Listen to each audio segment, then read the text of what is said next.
good afternoon, and happy Friday. Live in the newsroom, I'm Isla Miyabi, and thanks so much for joining me for today's edition of Watching Your Wallet. As artificial intelligence evolves, many companies are using AI-powered chatbots in new toys. But there have been recent demands from consumer advocates for transparency from toy makers to release information about child safety. In this Watching Your Wallet, consumer investigator Carice Jackman revisits one consumer advocacy group calling for that change. Consumers deserve transparency into what the products they're buying and how they work and if safety testing has been done. R.J. Cross, Online Life Program Director with the U.S. Public Interest Research Group, or PIRG, has spent the past several months analyzing the use of AI chatbots in toys. And the new frontier of toys powered by artificial intelligence. Her two most recent reports gained national attention for calling out AI-powered toys that shared inappropriate responses to questions. We love to see that progress, but of course there are big questions in the long term about if these products still are safe in a holistic way and if they're going to have long-term negative impacts on kids' social development. U.S. PIRG, along with 107 experts in childhood development, health professionals, and civil society organizations, wrote this letter urging AI toy makers to commit to greater transparency when it comes to safety practices. AI toy companies need to be transparent, in particular because they're using such cutting-edge tech that we found can have vulnerabilities, and parents deserve information about those products before they bring them into the home. On a federal level, Cross says she's seen bipartisan support from Senators Marsha Blackburn and Richard Blumenthal, demanding transparency about testing protocols and examining what companies are doing with people's data. As a consumer, if I have a child and they have an AI generated toy, what should I know as a parent, as a consumer, if I'm worried about this? If you're worried about this, the main thing to keep in mind is that if you're going to bring an AI toy home, the biggest thing is to make sure your child is playing with it only in shared spaces, that they're not taking it into their bedroom or the bathroom where they can have private conversations. You want to be able to monitor how your child is interacting with the toy and how the toy is responding. With this Watching Your Wallet, I'm Carice Jackman. As the debate over AI and children's toys continue, there's also fascinating news coming from the world of science. There's new research that has some paleontologists jumping for joy.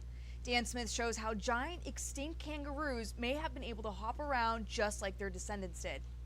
In your moment of silence. Science.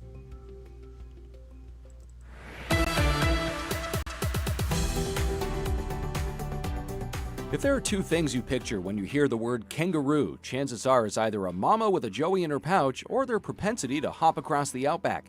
It's daunting enough these spring-loaded animals are about the same size and weight as humans, but their ancestors were even larger and closer to our timeline than you might expect, as Megan Jones at the University of Manchester explains. Giant kangaroos were actually around shockingly recently. The extinction was around 40 to 50,000 years ago. They're from the Pleistocene, so essentially the Ice Age, although obviously it wasn't super icy in Australia at the time. That time frame means these massive marsupials actually overlapped with humans for a while, and Jones says it's a delicate enough balance for their modern-day counterparts to hop at all. They're actually really walking this tightrope almost when it comes to the safety of their bones and their tendons in their hind limbs, much closer to a level of stress that's going to break those than most animals do. Previous studies have theorized the ancient versions may have been too big to hop, given they may have weighed as much as a grand piano. We've recently explored how T-Rex leg bones have been used to infer body mass, and it's a similar load-bearing thought exercise at play here. What would happen if you made that kangaroo larger and larger, and at what point would they start breaking? In this case, it was the Achilles tendon that they predicted to break first. Early estimates put the hopping limit of these extinct species around 140 to 160 kilograms, yet some of those roos topped out around 250. The problem was those earlier studies simply scaled up today's kangaroos to match their ancestors without accounting for the actual proportions of the bones changing as well. Jones's team did just that, analyzing 40 extinct specimens and about 100 living ones, focusing on their metatarsal bones since they'd be the most likely to break under bending loads. The calcaneum or heel bone also had to house a tendon wide enough to take on those hopping forces, and wouldn't you know it, the heel bones where the Achilles tendon inserts, it's shorter and it's broader in the giant kangaroos compared to what you would expect in today's kangaroos. That means it's not necessarily going to break that larger tendon if it tries to hop.